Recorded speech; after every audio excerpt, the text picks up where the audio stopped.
Hi, Sasha. Hello. Thank you so much for coming on my podcast.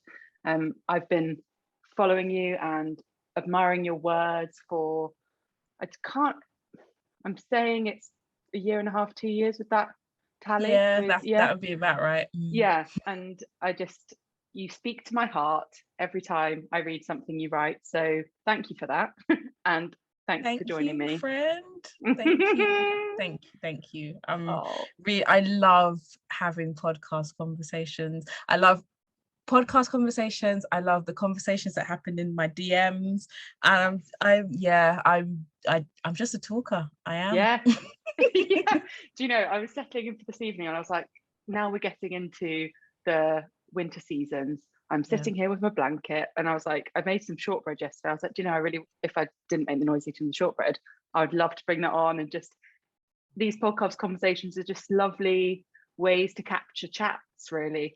And I love that feeling. And I was actually listening to an episode of yours about, Revelation, Embers. I did not ever realize October. Oh no, Right? November, December. Don't say November. October. Yeah. Don't lead with October. We go September and then we kind of mumble October. And then we go November, December. Yes.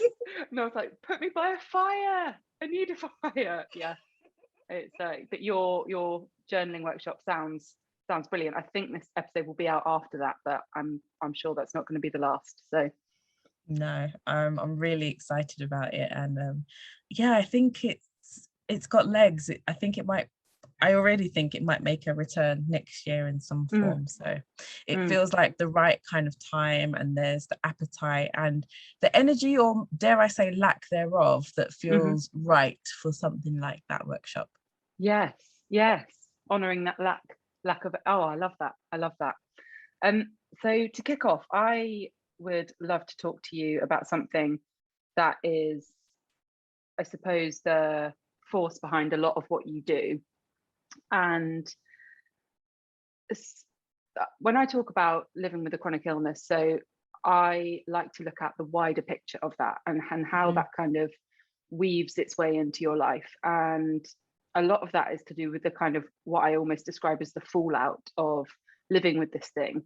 Yeah. And that can start working its way into things like self-worth, self-doubt, confidence, etc. And self-doubt, doing through self-doubt is something that I've seen you write about, a few times, and I'd love to hear more about your thoughts behind that. I think I came to the conclusion a little while ago, and it's nothing new and novel. I don't think many people write new and novel things. We may just write for different audiences who haven't heard certain things before, and we might write them in new ways and in our own ways. But I came to the conclusion about a year ago that, what if my weaknesses are actually my superpowers? The things I kind of like denigrate and like really put myself down for, and regard myself as a failure about.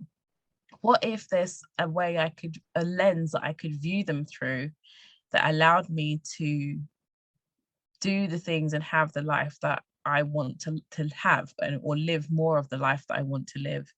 And so for me, doubt has always been a massive thing. I think it's a byproduct of growing up as a perfectionist. And so if there was any element of doubt, I wouldn't go for the thing. And it's funny because when I was a kid, I think I was actually quite forward.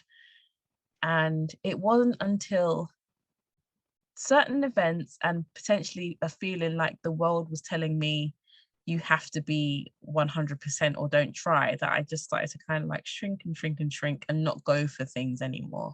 And I just got to the point where I'd had enough. I'd had enough of wanting things and kind of stopping myself before I even got to the start line, talking myself out of things. And I just thought, I can't do life like this anymore.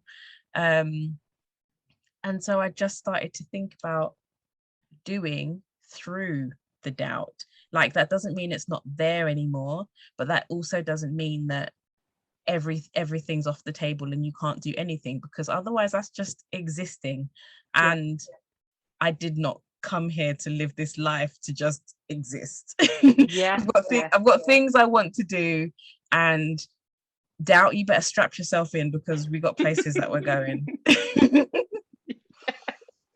Oh, that is, I gave me tingles actually listening to you say that, because that moment of, I can't do this anymore, I can't take myself out of the race, I can't have this, I kind of call it the 1 day file, have this 1 day file that I open the door of and close quickly just to put stuff in, but I never look at it because actually it feels too big. Yes, because you've put so many things in there that there's like 1,000 1 days in there, and it's like, and you sit there asking yourself, okay, so when is 1 day for any of these things? And if I open the drawer, then I have to deal with everything, and it's all overwhelming. Yes, and it just looks at you, doesn't it? It's like this 1,000 1 days. I love that.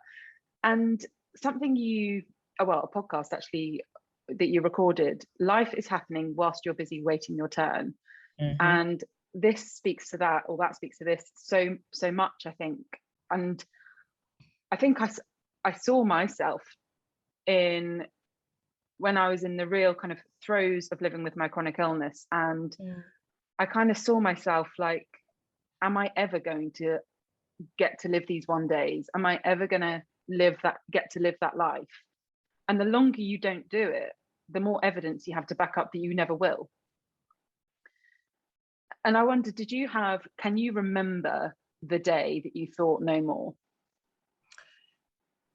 I think I've had several of those days, because that's part of the thing of dealing with and living with doubt. Like, I can have a day where I can say, come on, doubt, strap yourself in because we're going places. And then 24 hours later, I'll be like, oh my gosh, oh wait, can't do anything, can't go anywhere. I don't know what I was thinking before. I don't recognize that person.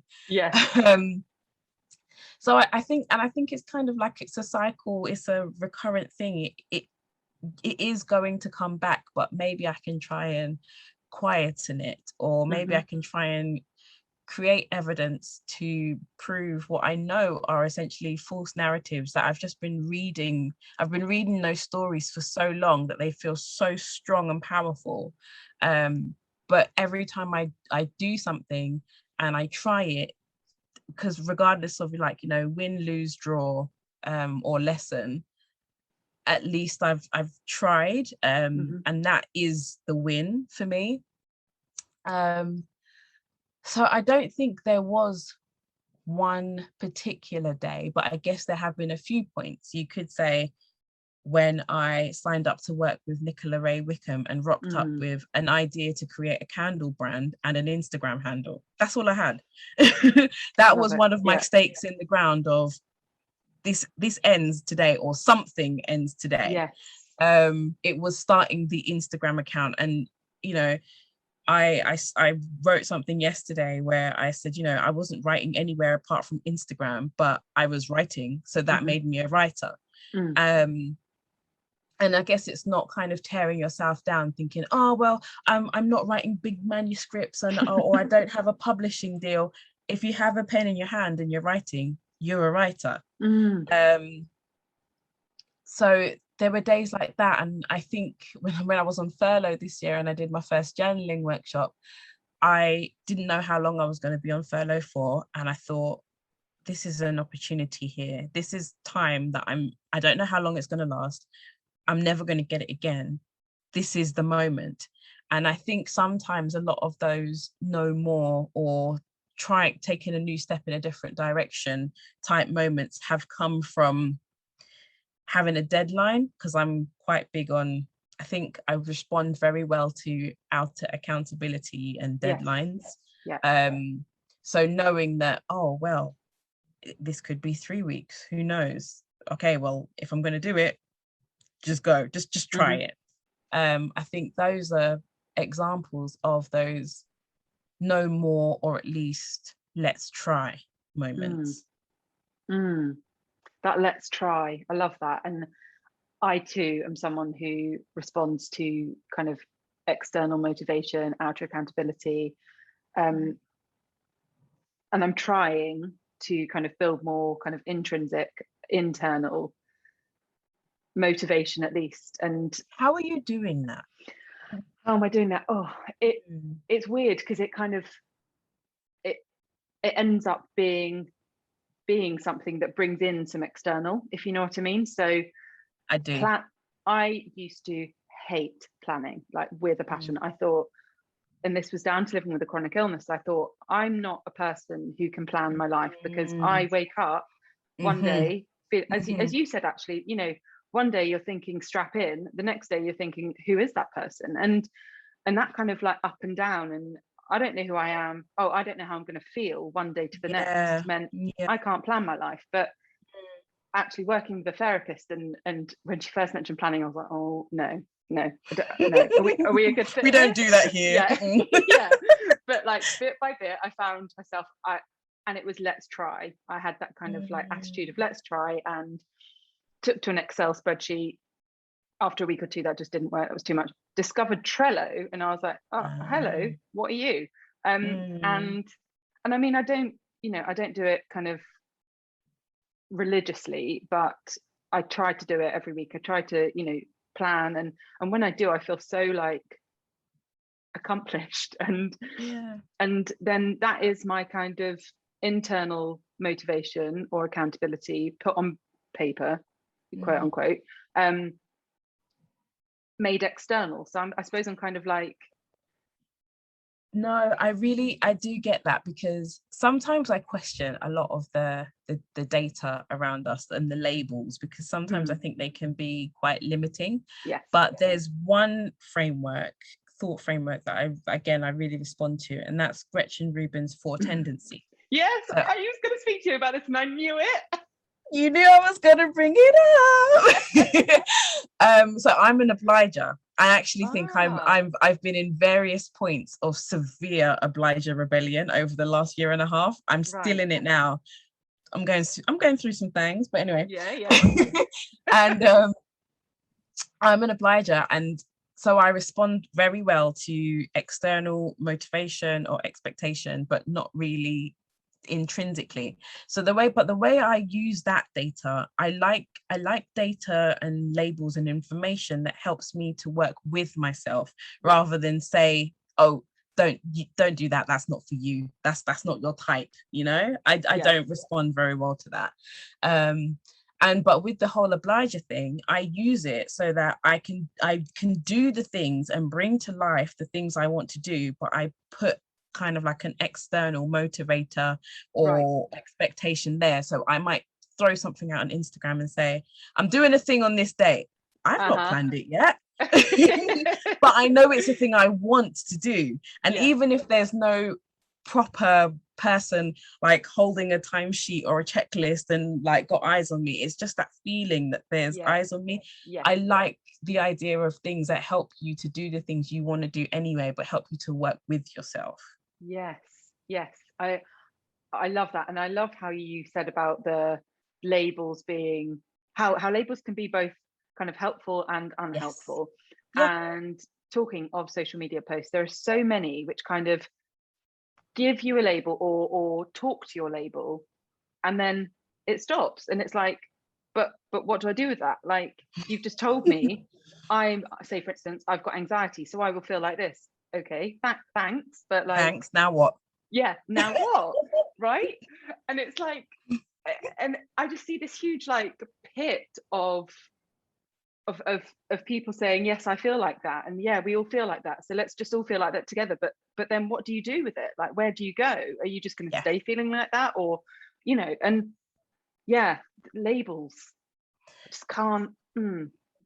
I get you. They're both useful and not useful. I remember in the very first lockdown last year, I had a smart watch, one of those like a Fitbit thing, and it broke, and I think I replaced it after a while, but I don't even use it anymore, because I just started to become quite aware of I think it's a lot of external data that I don't actually necessarily need, that then impresses on me how I think I should feel based on the data it's giving me. So it might say, you've had 5.5 hours sleep, you must be. So then I would act tired because I've only had 5.5 hours sleep. But have you ever had 5 hours sleep and you feel so alert and awake, and then you have like 8 hours and you feel like, oh my gosh, I'm a sloth, leave me alone, I just want to sleep?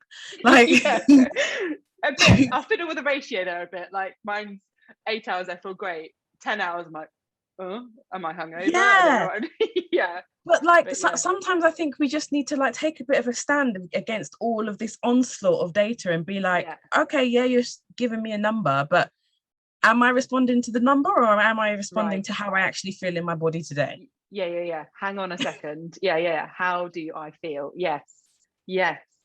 Absolutely. And something that you said about, how do you feel, and giving yourself permission to live the life you want to live and do the things you want to do. It's that checking in with yourself, and okay, yeah, you may have been given this label, you may have been given this data, but is that going to affect then the way you move forward and the way you kind of think about the way you want to live your life? Is that your thoughts or is it not?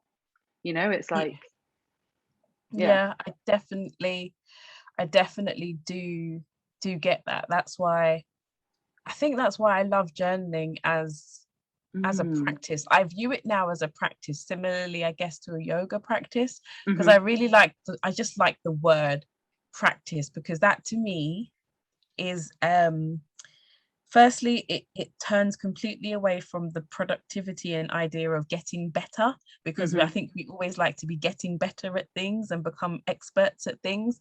It's just something that's very based in the present, based in how I feel at the moment, and it's just an ongoing practice. Every time you come to it, you bring something new, or you'll bring certain ideas and stuff with you, and I like it as my regular, I won't necessarily say daily, but I like it as my regular check-in to say, the world says this, but what do you say today?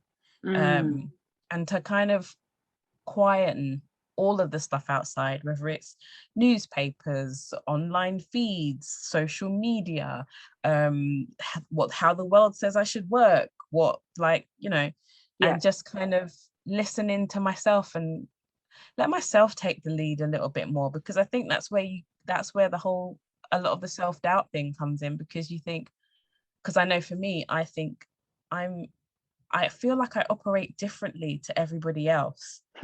And and it's made me question myself for a lot of years.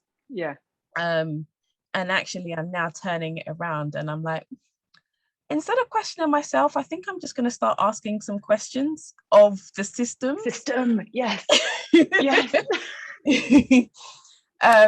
Because I'm sure they would love for me to just stay operating in this kind of self-doubty place where I never listen into myself, and I always think I need to work 5 days a week, and I need to do this, and I need to do that, and I should. I find myself becoming so much more of a rebel the more I question every single should. And I actually think I don't necessarily think the self-doubt is as strong as I thought it was. I was just trying to adhere to rules that didn't fit me, and weren't my own. Oh, so much to say, but so I am going back to Gretchen Rubin. I'm a questioner / a little bit of rebel. And that kind of, and actually my rebellious side is something that I have kept hidden for since I was a teenager, I think. Since I was a teenager, because I went through a bit of a rebellious stage of being a teenager, but very, so much kind of bad cloud is put over it, and so I thought, okay, that's obviously a bad thing to be. Yes, got you. And I kind of kept it hidden, and then in this past kind of couple of years, I've been saying hello to that rebel and letting her out a bit. And for this is obviously no scientific backing whatsoever, but my chronic illness is a skin condition, and it's very red and angry, and like, so I always kind of think of it as something wants to come out of me, you know, Yeah. and it's not being allowed to, and kind of acknowledging my inner rebel, maybe, you know, it's just so, well, healing, actually, acknowledging these parts of you, you know. Yep, I wrote something in my journal, and I know I want to make more of it somewhere, but actually I think I've said it on a podcast. It's when you allow yourself to feel your feelings, particularly the ones that you're told are not becoming, don't belong in mainstream society, like they're not welcome here, that's not very ladylike. When you allow yourself to feel your feelings, channeled in the right way, eventually it leads to freedom. And so I no longer fear, I no longer fear the rebel side coming out of me, because I was like the good girl at school, right. I'm an obliger in my natural character. I was a perfectionist, and there was no space for rebellion in all of that. What do you mean? Absolutely not. And rebels didn't get anywhere. Rebels had a bad rap. Right. It was the people who played by the rules and played the game. Like, you got that's how you reaped the rewards in life. That's what I grew up thinking. And now it's very interesting, because I think you might agree. I find myself saying, "Hi, Rebel. Nice to meet you. Yes. Let's have some fun." Yes. And that freedom, and that it flips it on its head, because actually you're like, hang on a minute, is it actually being who I am in all of my parts and ways? That actually leads to the, you know, if we want to look at it like this, but quote unquote success, that leads to the happiness, that leads to the joy, that leads to living life like fully. And and it's, I wrote something today about how we are afraid to accept the parts of ourselves that we see as being other, perhaps, because we then believe that we won't be able to live a quote unquote normal life. But how every single person is thinking that about themselves, like in one way or another. Yep. And so then this just is what makes me sit and think, hang on, now I'm actually thinking about it, I don't agree with half of these rules and half of these systems, and I'm pretty sure that Twitter tells me on a daily basis that everybody else on my feed doesn't either, but yet everybody else is adhering to all the rules and playing the games. What's happening here? What is this? Why are we playing this game? I don't understand. No one wants to play it. We all hate the rules, but we keep on doing it. I don't understand. Yes, it's like you want this like conversation with everyone at the same time, where you all kind of go look at each other and you're like, what? And do we agree? Right, let's all agree and just break this. Let's all agree that we don't agree with this. Let's all agree that we don't agree. Yes. Oh, break the system, break the internet, break whatever. And so I don't know, there's a whole load of really interesting thoughts that I'm having, and I have been having in the last year, and I'm really learning, or maybe that should be unlearning, that there really was no need for me to spend so much time suppressing what I thought were maybe the bad sides of me, and even suppressing the ideas of failure and things, which I think is where I guess the self-doubt will become even more pronounced, because you can't fail. No one can be seen to be failing. And I think that's why a lot of what I write tends to resonate with people, because I'm quite open about things I failed in, things I've tried. This is an experiment. I've got a whole load of doubt around this. I try and make the behind the scenes of creating this community around Frank and Feel and building this creative business. I try to make the behind the scenes the actual scenes, because I don't think you see it often enough. Right. It's always like, oh, so I had this idea and here it is. Yeah, exactly. yeah. But you've got a skill of showing that you're learning, but you're also teaching at the same time. It's like it just happens simultaneously, and I'm like, I can read from her what she's writing, that this is a lesson for her, but I've learned so much from that. It's like, that's very cool, because I make a very significant point of always saying, I'm no teacher. right. I'm no teacher. Yeah. But I I'm think like, wow, that there's freedom in that, actually, yeah. because I think with a lot of us who maybe choose to want to live differently, or just to not suppress the things that we want and the desires we have, there's freedom in being able to say, I'm trying something new. I'm not an expert, because I think the internet and social media has made us believe that we have to be experts in order to do anything, in order to even start, which again brings to light perfectionism. And perfectionism in productivity, and then again would bring up the ugly head for me of my self-doubt and be like, oh well, I can't start because I'm not perfect. Yeah. And that perfection and that finish, that kind of complete, it's like, I've been writing about life with a chronic illness at the moment, and and I've been putting it on my blog, and so much of the work that I suppose I have done in the past, I've always felt like I've needed to have a conclusion and an ending and advice or something, right? A learning. And I'm just allowing myself to like write a bit, not let it be the complete story, not let it be, and this is what I learned from this experience. It's literally just how I feel right now, or it's what's going through my head right now. The freedom of not having all the answers, and I think that's something I'm looking forward to bringing to the workshop, the Embers workshop, because we do get quite reflective around the end of a year. And I think that we like to tie things up in neat little bows and like, and be like, okay, and that was 2021. Yes. Wipe the slate clean. That's not necessarily how life is. And I think there's a freedom in being able to say, this is where I'm at. I don't have any answers. I'm just living and going and growing through it. Yeah. And it's lovely if you kind of want to be witness to that, or it's lovely if you want to come along with me, or thank you for like just being here with me sometimes, it's because it can be like self-development and self-growth can be such a lonely journey, but it also has the potential to be such a connecting one and like heartwarming.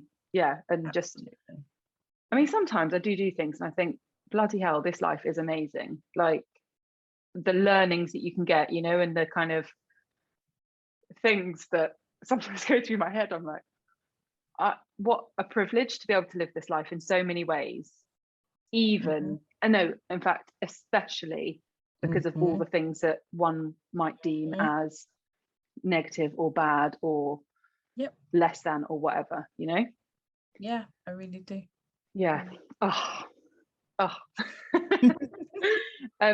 Something we recently had a mutual kind of about was the idea of permission slips and and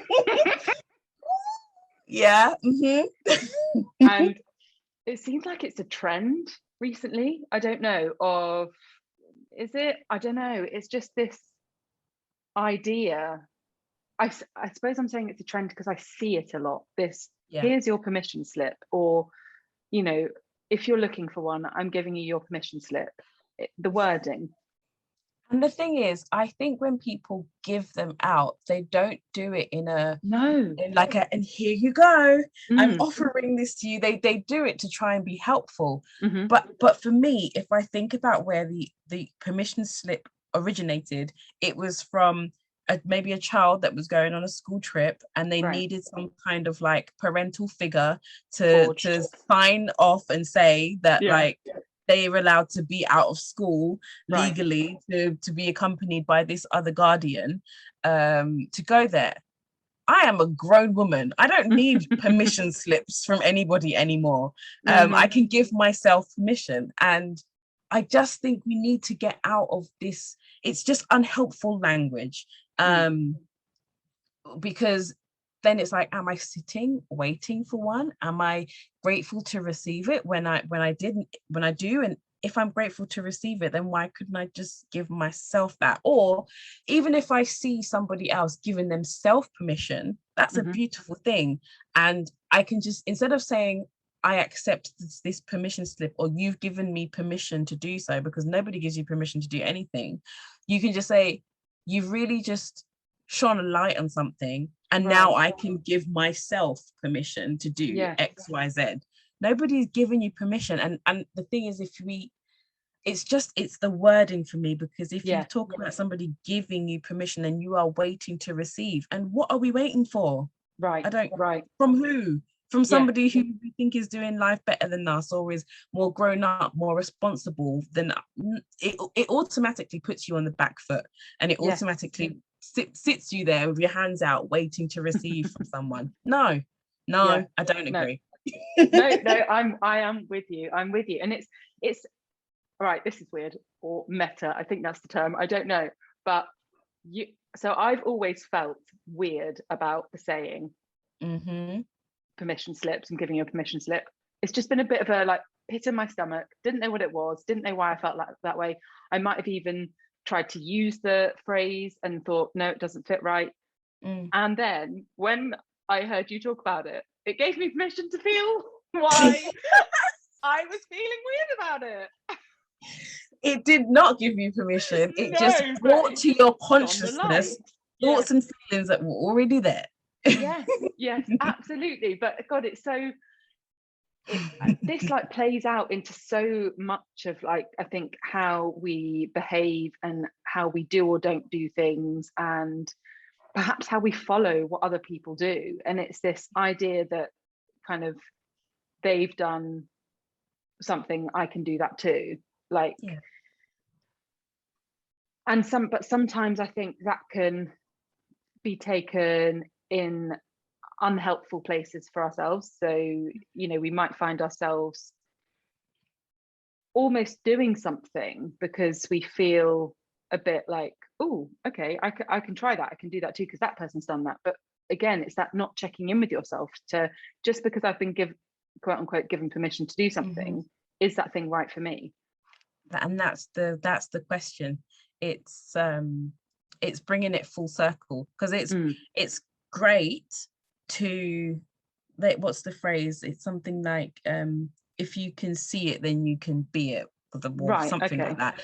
And I mean, it's good to have examples of things in the world, and to be like, oh, that is a thing. I can be that. But then also to ask yourself, I can be that. I could do that, but do I want to? do I want to? Do I want to be and do that? I think it is bringing it full circle to always ask yourself if it's something you actually want anyway. Yeah, absolutely. And another circle is this kind of going back to this idea of the life you put on hold, and that I think it can get to the point where there are so many things in that kind of file, in that life, that actually don't align to you anymore, and that hang on, and they're weighty, and it's like, and you can then maybe one day dare to take something out of that file and it doesn't fit right, and then you think, it's kind of like the same feeling of, am I back here again? And it could even be like, I've kept this in that drawer, or I've kept holding on to this thing for so long, and I don't even want it. Yeah. But I didn't let go of it. I kept hold of it, almost like a just in case I do want it. Right. Yeah. Because you grow. Like, I think in that period where you're not living the life and you're not doing the things, there is a lot of growth to be had. And it's like the getting ready. Like, I feel I've written recently about how I've spent 8 years getting ready for the past 2 years. Like, and it's like, sometimes I look back and think, what was I doing all of that time? But actually I was building strength and digging deeper and ignoring actually a lot of what was coming up. And it's just like, things were coming up over and over and over again, but I had to be ready. I 100% get that, because I keep a lot of I've kept all of my journals since I was about that. 19. So going back quite some time, and I've got a 5-year journal that I'm working through at the moment. And what's really interesting is I think I'm about 3 years into it. You start to see like, oh, what you were thinking in 2018 or whatever. And I've kept online journals where sometimes it will pop up and say, in November 2017 you wrote this. And it's really interesting, to see how much wisdom I actually had that I didn't realize was wisdom. Like, I knew the things I wanted then, but 2021 me has actioned a lot of them. Right. But I always had the feeling, the gentle knowledge. And but just because you had the knowledge doesn't mean you had the experience or the coping mechanisms or the ways to deal with things and to put things into action. And so none of that time was wasted, really. It was, you were becoming who you needed to be for like this moment. Right. Yeah, absolutely. And this world we live in, where it's kind of like, when am I going to get to do that? When will this finish? You know, this idea that, going back to that idea of practice, like life is a practice, and you know, it's not a tick box exercise. It's not there isn't really a beginning, middle and an end in some sense. It's like, it's a continuum, and if we can like embrace that, like, what will that bring, you know? Yeah, I've been thinking lately about, because I think I'm, as I was saying, I'm really in a rebellious place, and I'm saying no to everything. I'm November. Like, it has been November for about 2 years, if that's the case. Yes. And I just feel like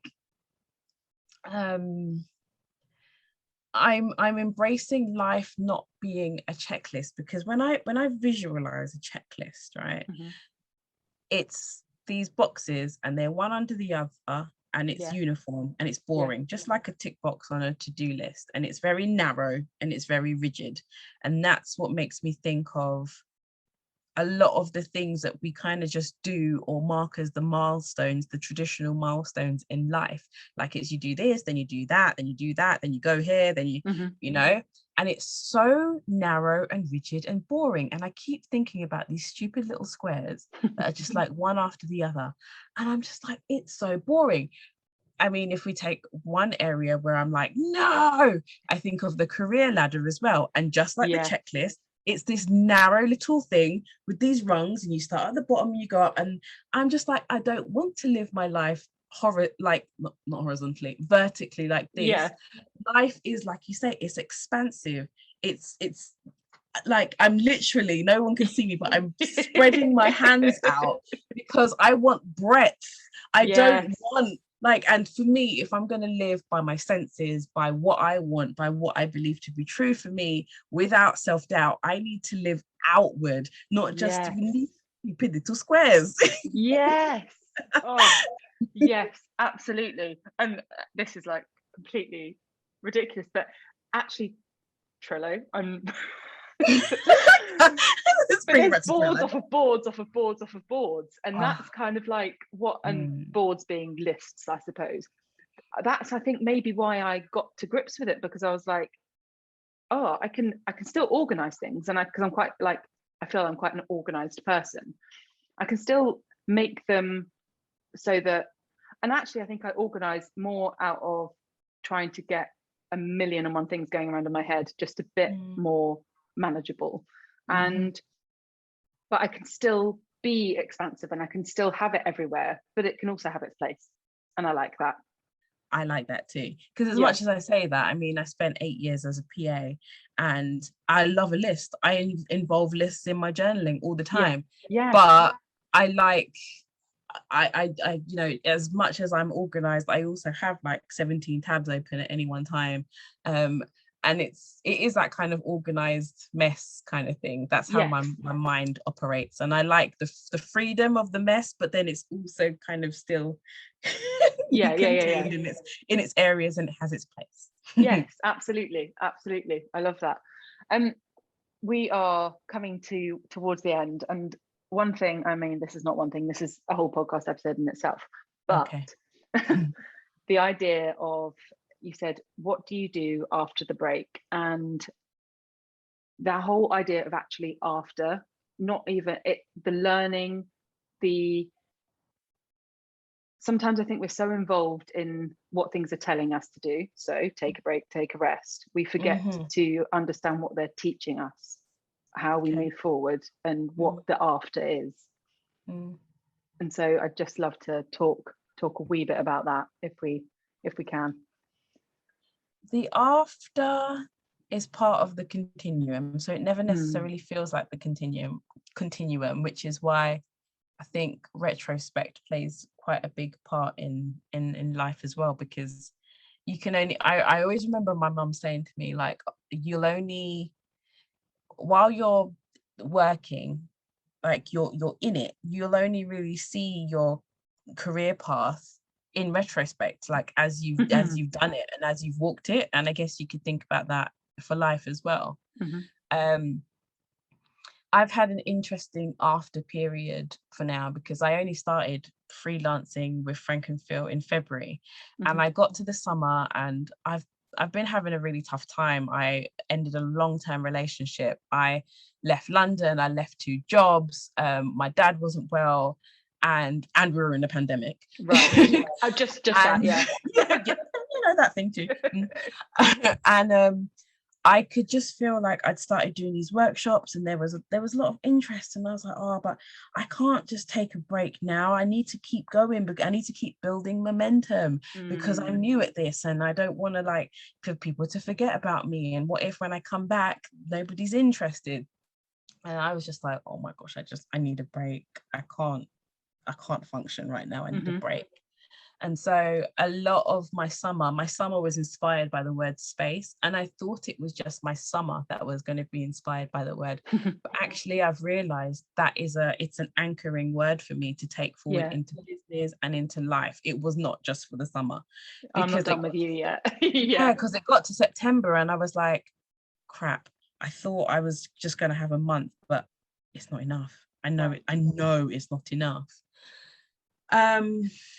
And so, but in giving myself that space in the after and like continuing it, because I just knew it was what I needed, and just giving into the season that I was in, it feels like it's birthed so much that I don't think would have happened if I'd have just been like, no, it was just meant to be August, you carry on now. Yeah. And so I don't know, like, what does after the rest look like? We each get to decide, I think the main thing. I think that we each get to decide. We get to decide the pace. It doesn't mean you have to go back to what was. A lot of me doesn't even think that that's even an option for me now anymore, to be honest. I just think it's a case that definitely we each get to decide, and it's not this binary of rest or do. I'm finding that building space into my life is critical on almost a daily basis. And it's the new status quo for me now. So I love that. Maybe it almost feels like, not that I don't need long periods of rest, but because I actively build rest and space into my week, I don't collapse come time for annual leave, you know? Yes, absolutely. And it's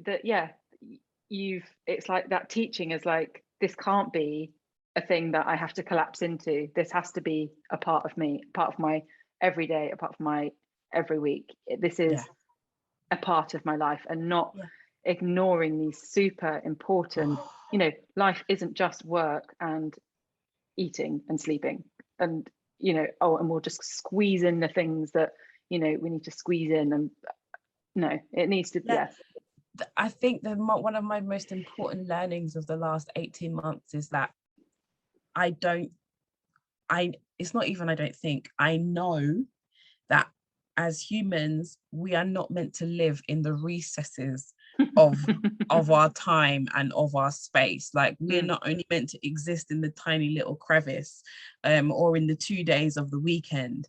Right. You know, we were talking about expansive and breadth.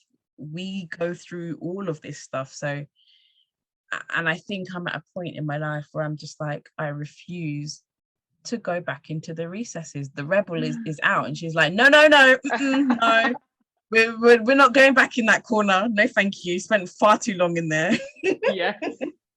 Oh, celebrate that and celebrate our rebels. And oh, I do know, I could talk to you for ages, and I knew that would be the case. Thank you so much, Sasha. It's been a pleasure. And where, I always ask this, but where can people find you? Because they should. Thank you very much. It's been lovely talking to you tonight. You can find me at Frank and Feel, Frank as in like the name, and Feel, which doesn't really stand for anything. It was just the name of a fancy candle brand that I decided I wanted to make, and then until the words just came and took over and were like, candles what? No, love. And if anything, it stands for feelings, frankly, because that's how I write. So you can find me at Frank and Feel on Instagram. You can listen to the podcast, which is This Is Your Reminder, which is reminder with an H in it, or you can find me at frankandfeel.com, which is my website. Amazing. And you do send out some beautiful reminders into your inbox on, I think I opened it, was it a Sunday morning? And I was like, well, that is a nice way to start a Sunday. Thank you very much. Oh, thanks, Sasha. And we will catch up, I know, on Instagram soon. Thank you. Bye.